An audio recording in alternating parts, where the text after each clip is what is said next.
নারিয়েল পনির। এটা খেতে এত দুর্ধর্ষ হয়, এটা আমি প্রথম আমার এক বন্ধুর বাড়িতে খেয়েছিলাম। ঘরে এসে রান্না করেছি, প্রত্যেকের পছন্দ হয়েছে। ভাবলাম তাহলে আপনাদের সঙ্গে রেসিপিটা একটু শেয়ার করি। নুন হলুদ দিয়ে ভেজে নিয়েছি পনির। নারকেল আর দুটো কাঁচা লঙ্কা আমি প্রথম মিক্সিতে পেস্ট করে নেব। তারপরে দেব পেঁয়াজ আর রসুন। রসুন বেশ কিছুটা দিয়েছি, এখানে আমি আদার ব্যবহার করিনি। এবার এই পেস্টটার মধ্যেই দিলাম 4 চামচ টক দই। ফোড়নে দিলাম দারচিনি, তারপরে যে পেস্টটা বানিয়েছিলাম এই পেস্টটা দিয়ে দিলাম। পরিমাণ মতো নুন আর খুব সামান্য চিনি। আর এর মধ্যে কোনো মশলাই যাবে না, এটা করতে এত মজা লাগে না। এবার মশলাটাকে খুব ভালো করে কষিয়ে দিয়ে দেবো জল। খুব সামান্য উপকরণ দিয়ে খুব টেস্টি একটা ডিশ তৈরি হয়ে যায়। জলটা ফুটে গেছে, এখন আমি ভাজা পনিরগুলো এর মধ্যে দিয়ে দেবো। একটু গ্রেভি অবস্থায় নামাবেন, কারণ পরে এটা অলরেডি একটু টেনে যায়।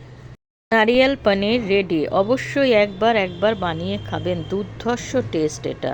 না খেলে কিছুতেই বুঝবেন না।